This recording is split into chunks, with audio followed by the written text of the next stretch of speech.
الحمد لله وكفى وسلام على عباده الذين اصطفى أما بعد أعوذ بالله من الشيطان الرجيم بسم الله الرحمن الرحيم إن الدين عند الله الإسلام سبحان ربك رب العزة عما يصفون وسلام على المرسلين والحمد لله رب العالمين اللهم صل على سيدنا محمد وعلى آل سيدنا محمد وبارك وسلم اللهم صل على سيدنا محمد وعلى آل سيدنا محمد وبارك وسلم اللهم صل على سيدنا محمد وعلى آل سيدنا محمد وبارك وسلم ان الدین عند اللہ الاسلام، بے شک اللہ تعالیٰ کے نزدیک دین اسلام ہے۔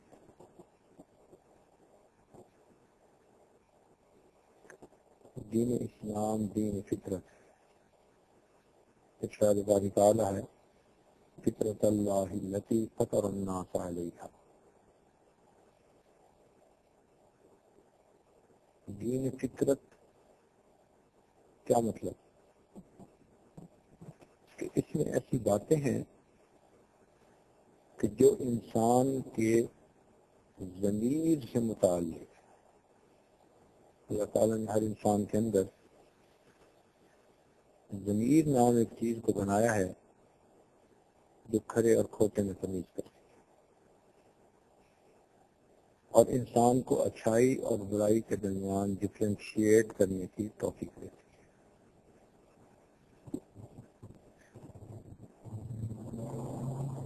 تو انسان کو اللہ تعالیٰ نے فطرت پر پیدا کیا۔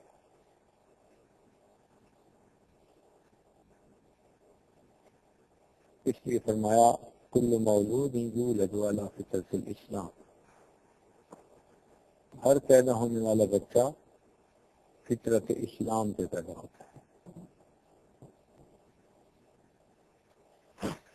ایک اور جگہ فرمایا استفت قلبک، تو اپنے دل سے فتویٰ پوچھ لے، ولو افتاق المفتیون، اگر تجھے فتویٰ دینے والا کوئی مفتی نہ ملے۔ یعنی انسان کو اگر کسی معاملے میں شریعت کے حکم کا پتہ نہ ہو تو انسان اپنے دل سے بچے، اپنے اندر جھانک کر دیکھے۔ سچ پر اس کا دل مطمئن ہوگا اور جھوٹ پر اس کا دل گھبرائے گا۔ حیا کے اوپر اس کا دل مطمئن ہوگا، بے حیائی کے اوپر اس کا دل پچھتائے گا۔ خیر خواہی پر اس کا دل خوش ہوگا، بدخواہی پہ اس کا دل گھبرائے گا۔ یہ فطرت ہے انسان کی۔ اوپر سے انسان جیسے بھی بنا پھرے، لیکن حقیقت یہ ہے کہ انسان کا دل اسے صحیح بات بتا دیتا ہے۔ یہ فطرت ہے۔ کائنات کے اندر جتنے قوانین ہیں ان کو قوانین فطرت کہتے ہیں، اور دین اسلام کے بالکل مطابق ہے۔ عام لوگوں میں یہ تاثر ہے کہ سائنس اسلام سے ٹکراتی ہے۔ اس کی حقیقت کو سمجھنے کی ضرورت ہے کہ کسی بھی معاملے کی ابتدا تھیوری سے ہوتی ہے۔ ہائپوتھیسس، ایک آئیڈیا سائنسدان اپنے ذہن میں بناتا ہے کہ فلاں کام جو ہو رہا ہے وہ ایسے ہے۔ اب اس پر وہ محنت کرتے کرتے پروف جمع کرتا ہے، حتیٰ کہ وہ ایک ایسے موڑ پر پہنچتا ہے کہ جہاں اس کو وہ لا میں تبدیل کر لیتا ہے، فزیکل لاز جن کو کہتے ہیں۔ جب تک سائنس تھیوری کی سٹیج میں رہے گی یہ دین اسلام کے موافق بھی ہو سکتی ہے، مخالف بھی ہو سکتی ہے، کیونکہ اگر راستے کی راہی ہے، ابھی راستے میں بھٹکتی پھر رہی ہے، منزل پہ نہیں پہنچی۔ لیکن جب بھی سائنس فزیکل لا میں تبدیل ہوگی تو یہ وہی بات کہے گی جو دین اسلام نے پہلے سے کہی، اس لیے کہ اسی فزیکل لا پر تو اللہ نے اس کائنات کو چلایا ہے، اسی کا نام الٹیمیٹ ریئلٹی ہے۔ فزیکل لا جب بھی بنے گا، جس کو ہم لا کہتے ہیں سائنس کا، جو کائنات میں بندے کو لاگو نظر آئے گا وہ کبھی بھی اسلام کے خلاف نہیں۔ دین اسلام وہ دین ہے کہ جس نے اپنے ماننے والے کو آنکھیں کھول کر دنیا کو دیکھنے کا حکم دیا۔ أَفَلَمْ يَنْظُرُوا إِلَى السَّمَاءِ فَوْقَهُمْ كَيْفَ بَنَيْنَاهَا وَزَيَّنَّاهَا وَمَا لَهَا مِنْ فُرُوجٍ وَالْأَرْضَ مَدَدْنَاهَا وَأَلْقَيْنَا فِيهَا رَوَاسِيَ وَأَنبَتْنَا فِيهَا مِنْ كُلِّ زَوْجٍ بَهِيجٍ تَبْصِرَةً وَذِكْرَىٰ لِكُلِّ عَبْدٍ مُنِيبٍ۔ سبحان اللہ، یہ حقانیت دین اسلام۔ نہیں کہا جا رہا کہ تم چپ کر جاؤ، آنکھیں بند کر لو، مت دیکھو، مت سنو، بس ہماری بات مانو جو ہم کہہ رہے ہیں۔ وہ کہہ رہے ہیں کہ تم اپنی آنکھوں کو کھولو، تم اللہ تعالیٰ کی تخلیقات پہ غور کرو، تم ادھر ادھر دیکھو، تمہیں پتہ چل جائے گا حق کیا ہے اور باطل کیا ہے۔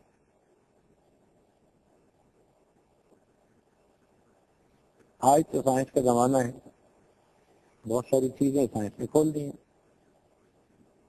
ایک وقت تھا جب کہ سائنس کی یہ تحقیقات سامنے نہیں آئی تھی، اس وقت ایسی باتیں کر دینا کہ جس کو آج 1400 سال کے بعد بندہ سچ ثابت ہوتا دیکھ رہا ہے، یہ دین اسلام کی حقانیت کی دلیل۔ نبی علیہ السلام کے زمانے میں لوہے کا استعمال زندگی میں بہت تھوڑا تھا، بہت کم تھا۔ تیر، تلوار، نیزہ میں استعمال ہوتا ہوگا اور زندگی میں اس کا استعمال ہی بہت کم تھا۔ اس وقت اللہ تعالیٰ فرماتے ہیں وَأَنزَلْنَا الْحَدِيدَ، اور ہم نے لوہے کو نازل کیا، فِيهِ بَأْسٌ شَدِيدٌ، اس میں بڑی قوت ہے، بڑی طاقت ہے، وَمَنَافِعُ لِلنَّاسِ، اور انسانوں کے لیے اس میں بڑے منافع ہیں۔ اب غور کیجئے کہ جب لوہے کے ساتھ بندے کا اتنا واسطہ ہی نہیں تھا، جب لوہے کے ساتھ بندے کا واسطہ ہی نہیں تھا، وہ اس کے استعمال سے واقف ہی نہیں تھا، اس وقت قرآن کہہ رہا ہے کہ وَمَنَافِعُ لِلنَّاسِ، اور آج 1400 سال کے بعد پتہ چل رہا ہے کہ جو قوم اسٹیل ٹیکنالوجی میں سب سے آگے ہے وہی آج دنیا پہ راج کر رہا ہے۔ وَمَنَافِعُ لِلنَّاسِ، صحرا میں بیٹھنے والے، اونٹوں پہ چلنے والے، ان کو کہا جا رہا ہے وَمَنَافِعُ لِلنَّاسِ، اس میں انسانوں کے لیے بڑے فائدے، بڑی اس میں طاقت ہے۔ تو یہ باتیں اس وقت سمجھ میں نہیں آتی تھی، آج ان کا سمجھ میں آنا آسان ہے۔ جس زمانے میں انسان نے سواری کو دیکھا گدھے کی شکل میں، گھوڑے کی شکل میں، اونٹ کی شکل میں، اگر وہ سوچے کہ بھئی اور کون سی سواری ہو سکتی ہے تو اسے سے ملتی کوئی سواری اس کی سمجھ میں آئے گی، زرافہ جیسی ہو سکتی ہے، ہاتھی جیسی ہو سکتی ہے، ملتی جلتی، کہ یہ سواریاں موجود ہیں اور ملتی جلتی سواریاں اور ہوں گی۔ اللہ تعالیٰ قرآن مجید میں ارشاد فرماتے ہیں والخیل والبغال والحمیر لترکبوها وزینہ، یہ سب تمہارے سواری کے لیے ہیں، زینت کے لیے ہیں وَيَخْلُقُ مَا لَا تَعْلَمُونَ، اور ہم سواریاں پیدا کر رہے ہیں اور کرتے رہیں گے جن کو تم جانتے ہی نہیں۔ یخلقوں کا صیغہ استعمال ہوا، حال اور مستقبل کے لیے استعمال ہوتا ہے۔ اس وقت بندہ حیران ہوتا ہوگا پڑھ کے، یا اللہ یہ سواریاں تو ہمارے سامنے ہیں، اور آپ فرما رہے ہیں کہ ہم پیدا کر رہے ہیں اور آئندہ پیدا کرتے رہیں گے ما لا تعلمون، تم نہیں جانتے۔ اب بتاؤ اس وقت کی سواریاں اور آج کی سواریوں میں زمین اور آسمان کا فرق ہے یا نہیں؟ اس وقت گھوڑا سب سے تیز رفتار سواری ہوتی تھی، اور آج ماشاء اللہ کاریں ہیں، بہاریں ہیں۔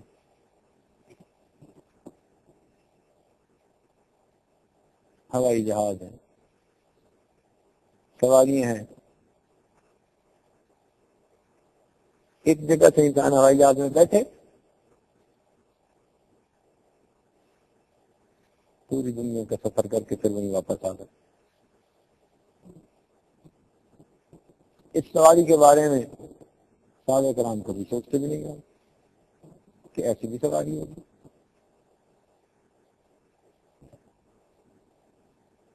اور اب تو سپیس بس بنانے کی باتیں سوچتے ہیں، کیونکہ جو ہوائی جہاز چلتا ہے اس کو ایئر فرکشن، اس کی باڈی کے ساتھ ایئر ٹچ کرتی ہے، تیز چلنے کی وجہ سے ایئر فرکشن کی وجہ سے باڈی کا ٹیمپریچر ہائی ہو جاتا ہے، لمیٹیشن۔ اس لیے 800 میل فی گھنٹہ سے رفتار نہیں بڑھ سکتی، تو زیادہ ٹائم لگتا ہے۔ آدھی دنیا کا سفر کرنے میں 26 گھنٹے لگتے ہیں، وہ کہتے ہیں نہیں اس سے جلدی ہونا چاہیے۔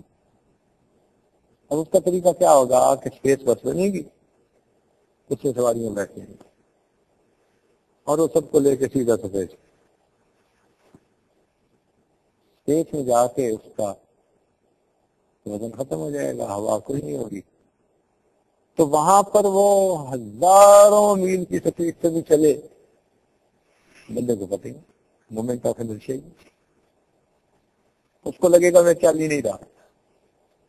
اور جتنا مرضی سفر کرنا ہے تیزی سے 1 منٹ میں وہ طے کر کے پھر لینڈ کر گیا، تو ٹوٹل ٹائم کتنا لگا اوپر جانے میں، نیچے اتر گیا۔ تو پہلے جو سفر مہینوں میں ہوتا تھا آج گھنٹوں میں ہوتا ہے، جو آج گھنٹوں میں ہوتا ہے آئندہ منٹوں میں ہوا۔ بالکل ایلیویٹر کی طرح، آپ یہاں سے بیٹھے اور چند منٹ کے اندر آپ اچھا جی اب 100ویں منزل پہ اتر جاؤ۔ آپ گاڑی میں بیٹھیں گے، اچھا جی چند منٹ کے بعد اچھا جی اس نمبر ملک میں اتر جاؤ۔ وَيَخْلُقُ مَا لَا تَعْلَمُونَ، ہم سواریاں پیدا کر رہے ہیں، آئندہ کرتے رہیں گے جن کو تم نہیں جانتے۔ اور یہ سلسلہ قیامت تک چلتا رہے گا۔ آج ہم کتنی سواریوں کو جانتے ہیں جو نہیں ہے، جن کا تذکرہ نہیں ہے، اور آئندہ ایسی بھی سواری آئیں گی جن کو ہم بھی نہیں جانتے۔ پروردگار فرماتے ہیں ہم پیدا کرتے رہیں۔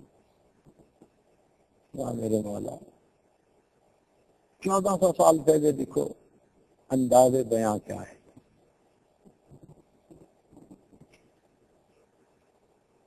قرآن مجید میں اللہ تعالیٰ ارشاد فرماتے ہیں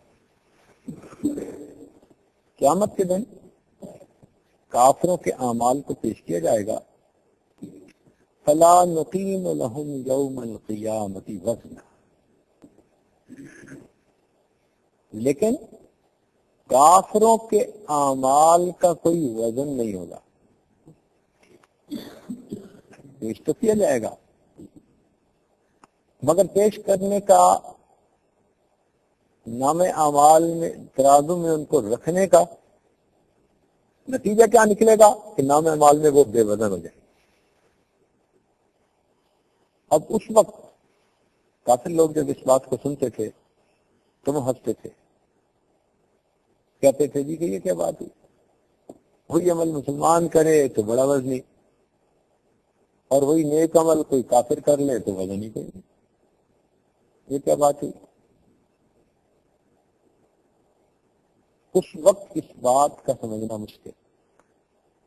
قرآن نے یہ نہیں کہا کہ ان کے عملوں کو ہم حاضر ہی نہیں کریں گے, ان کے عملوں کو ہم پیش ہی نہیں کریں گے, نہیں, ان کے عملوں کو پیش کریں گے, مگر کیا ہوگا, فلا نقیم لهم یوم القیامت وزنا, ان کا وزن ہی کوئی نہیں ہے قیامت کے دن کا ہے. اللہ یہ کیا معاملہ ہے. 1400 سال پہلے وزن کو کوئی سمجھتا نہیں تھا, آج سائنس نے سمجھا دیا. وزن برابر ہوتا ہے m multiplied by G. m mass کو کہتے ہیں اور جی گریویٹیشن فورس. تو ہر چیز کی ایک ماس ہوتی ہے, اس کو گریویٹیشنل فورس سے جب ملٹیپلائی کرتے ہیں تو اس کا وزن نکل آتا ہے. فرض کرو ایک بندہ ہے عبداللہ, زمین پر اس کا وزن ہے 80 kg, اور چاند پہ چلا جائے گا تو اسی کا وزن ہوگا فرض کرو 40 kg. کیوں کہ وہاں گریویٹیشنل فورس چاند کی بہت تھوڑی ہے زمین کے اعتبار سے. وہی بندہ اگر مارس پہ چلا جائے گا تو ہو سکتا ہے اس کا وزن ہوگا 800 kg.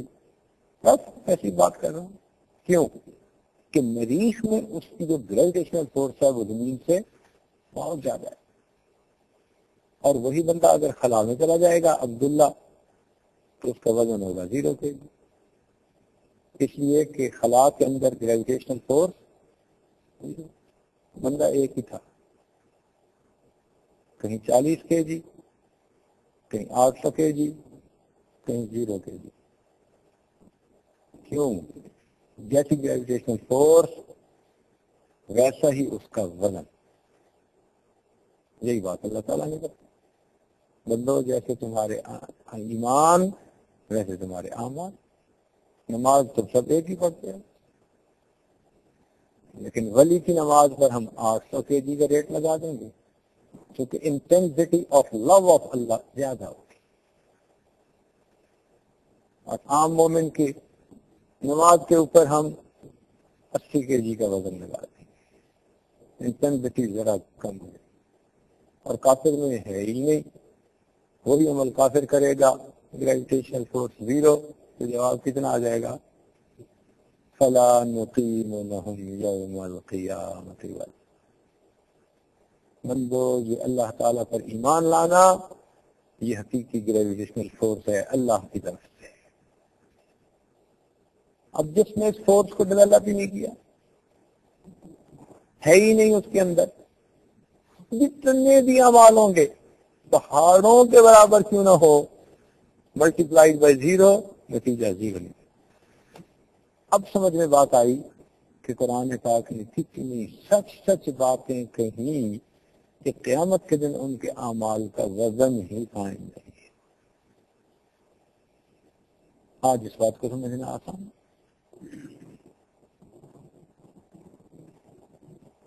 پہلے سمجھنا مشکل. تو اگر ہم قرآن مجید کی آیات پر غور کریں تو ہمیں بہت ساری باتیں آج ایسی پڑھنے کو ملیں گی کہ جن کو سمجھنا نسبتاً آج آسان ہے, پہلے مشکل تھا.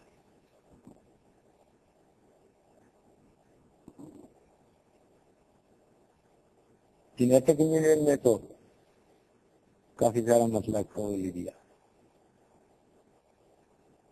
ایک وقت تھا کہ دنیا ڈارون تھیوری کو مانتی تھی, آج ماننے والے خود مخالفت کر رہے ہیں. ہم مسلمانوں کو کرنے کی ضرورت نہیں ہے, بڑا آب و تاب تھا ایک وقت تھیوری میں،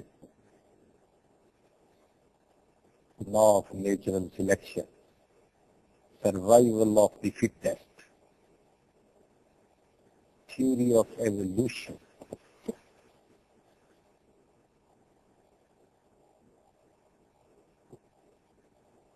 آج سائنس نے خود ہی باتوں کو کھول دیا. سائنس مانتی تھی کہ جی پہلے ایک مخلوق تھی، پھر حالات کی وجہ سے چینج ہوتی گئی، پھر ان میں سے کچھ سروائیو کر گئے، پھر وہ ایک نیا اسپیشی بن گیا، پھر وہ سروائیو کر گئے، پھر ایک نیا اسپیشی بن گیا. پہلے یہ تھا تو یہ بنا، پھر یہ بنا، تو پانی سے چلا تو مچھلی بنا، تو ڈائنوسار کی ایج آئی. پھر کرتے کراتے کہتے ہیں کہ پھر ایک وقت آیا کہ بندر کی ایج آئی، چمپینزی. اور چمپینزی کی جب دم کٹ گئی حالات کی وجہ سے اور اس میں دماغ آ گیا تو انسان بن گیا. اب ایکسپلینیشن دیکھو کہ دم کٹ گئی، دماغ آ گیا تو انسان بن گیا. سمپل کوشچن ان سے اگر کوئی پوچھے کہ آپ کہتے ہیں کہ اس کے دم کے دور ہونے میں اتنے ملین سال لگے، اس کے دم ختم ہونے میں اتنے ملین سال لگے، سائنس کہتی ہے خود. تو یہ بتاؤ کہ اس کے دماغ کے بننے میں کتنے سال لگے؟ تو بہت تھوڑے. ٹائم کیلکولیشن جب کی جاتی ہے نا تو ظاہری معمولی تبدیلیوں کے ہونے میں اتنا سپین آف ٹائم لگا، اور سائنس کہتی ہے عقل کے بندے میں اتنا ٹائم لگا. اب اگر بندہ ان سے پوچھے کہ عقل جو انسان کے جسم کا سب سے کمپلیکیٹڈ حصہ ہے، وہ اگر ظاہری چھوٹی تبدیلیوں میں ملین سال لگے تھے تو اس میں تو ٹریلین سال لگنے چاہیے تھے. کہتے ہیں نہیں وہ تھوڑے لگے. اب پوچھیں بھائی کہ تھوڑے کیوں لگے؟ کہتے ہیں جی مسنگ لنک ہے یہاں. اب سائنس کی ایکسپلینیشن دیکھو، کہتے ہیں جی یہاں پر آ کر کوئی مسنگ لنک ہے. ہم بھی کہتے ہیں تمہارا لنک مس ہو چکا ہے. اگر وہی لنک تمہارا ڈیولپ ہو جائے تو تمہیں بات سمجھ میں آ جائے. ہمارا لنک ہے، ہمیں بات سمجھ میں آتی ہے. تمہارا لنک مسنگ، تمہیں بالآخر مسنگ لنک کا سہارا لینا پڑتا ہے. مانتے ہیں؟ میں تو اندھیرے میں ایسا باتیں نہیں کر رہا، میں روشنی میں بیٹھ کے باتیں. سائنس مانتی ہے کہ مسنگ لنک ہے یہاں پہ، جو ہماری سمجھ میں نہیں آتا تو ان کو بات سمجھ میں نہیں آتی.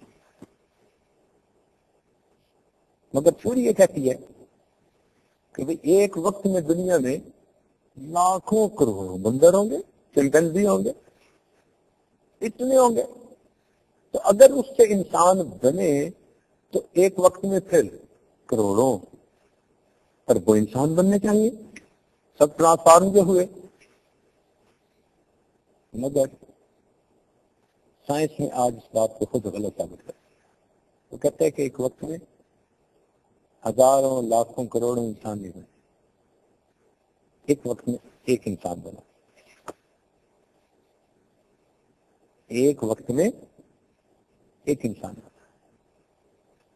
اچھا بھائی وہ انسان مرد بنا یا عورت تھی؟ پہلے کون بنا؟ تو اگر سائنس سے پوچھو کہ بھائی پہلے کون بنا، سائنس کہتی ہے جی مرد بنا. اب اگر کہا جائے بھائی عام طور پہ تو عورت سے اولاد ہوتی ہے، عورت ماں بنتی ہے، تو انسان نے بننا ہی تھا تو پہلے ماں بنتی، اس میں سے اولاد بنتی. سائنس کہتی ہے نہیں، پہلے مرد بنا، مرد سے عورت بنی، پھر مرد اور عورت سے آگے دونوں کی اولاد ہے. دلیل کیا ہے؟ مرد کے بھی کروموسوم ہوتے ہیں، عورت کے بھی کروموسوم ہوتے ہیں. 23. مرد کے اندر ہوتے ہیں ایکس وائی، جو سپلٹ ہو کے ایکس علیحدہ وائی علیحدہ. عورت کے اندر بھی کروموسوم ہوتے ہیں مگر فقط ایکس ایکس ہوتے ہیں. اگر عورت پہلے ہوتی پاسبل ہی نہیں تھا کہ اس سے مرد بن جاتا، ناممکن تھا، امپاسبل. بھائی ایکس ایکس سے ایکس وائی کیسے بن سکتے؟ وائی کدھر سے وجود میں آ گیا؟ یہ تو ممکن ہے کہ ایکس وائی والا بندہ پہلے تھا، ایکس علیحدہ ہوئے، وائی علیحدہ ہوئے، تو ایکس ایکس سے عورت وجود میں آ گئی. آج ماں کی طرف سے باپ کی طرف سے یہ دونوں قسم کے کروموسوم آتے ہیں، ایکس ایکس اور وائی ایکس وائی. اب 3 ایکس ہوتے ہیں، ایک وائی ہوتا ہے، ادھر کے ادھر کو اٹیکٹ کرتے ہیں. ایکس نے ایکس کو اٹیکٹ کر لیا تو بیٹی بن گئی، اور اگر وائی نے ایکس کو جو ہے نا اٹیک کر لیا تو بیٹا بن گیا. آج دنیا مانتی ہے، تسلیم کرتی ہے. تو اگر پہلے عورت ہوتی بالفرض ایکس ایکس والی تو اس سے تو ایکس وائی والا مرد بننا ممکن ہی نہیں تھا. ہاں یہ امکان ہے کہ مرد پہلے ہوتا اور اس کے ایکس پارٹ سے ایکس ایکس والی عورت بن جاتی. اب جب 2 بن گئے تو دونوں سے آگے پھر اولاد سے نکلتی. سائنس کہتی ہے کہ ہاں یہ چیز پاسبل ہے. سنیے 1400 سال پہلے قرآن ہمیں بتا رہا ہے، ذرا توجہ فرمانا. یا ایھا الناس اتقوا ربکم الذی خلقکم من نفس واحدہ. اے انسانوں اپنے رب سے ڈرو جس نے تمہیں ایک جی سے، ایک جان سے پیدا کیا. دیکھو یہ پیدائش کا سلسلہ کہاں سے شروع ہوا؟ من نفس واحدہ، ایک جی سے جو ایکس وائی والا تھا. وخلق منہا زوجہ، سبحان اللہ. اور ایکس وائی والے سے ہم نے اس کا پارٹ، کاؤنٹر پارٹ بنایا، اس کا میٹ بنا دیا، اس کے لیے بیوی بنا دیا. وخلق منہا زوجہ، اس میں سے اس کا جوڑا بنا دیا جو ایکس ایکس والی تھی. جب 2 بن گئے وَبَثَّ مِنْهُمَا رِجَالًا كَثِيرًا وَنِسَاءً، ان دونوں سے ہم نے کثیر تعداد میں مرد اور عورت دنیا کے اندر پھیلا دی.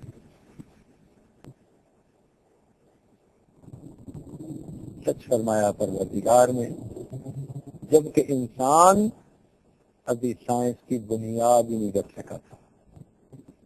پہیا ایجاد نہیں ہوا تھا، ڈائنمو نہیں بنا تھا، پیپر بھی نہیں تیار ہوا تھا. اس وقت اللہ رب العزت فرماتے ہیں ہم نے تمہیں ایک بھی سے پیدا کیا، اسی سے اس کا جوڑا بنا دیا، اور پھر ان دونوں سے ہم نے زمین میں مرد اور عورت کو پھیلا دیا. اور آج سائنس خود اس بات کی تصدیق کرتی ہے.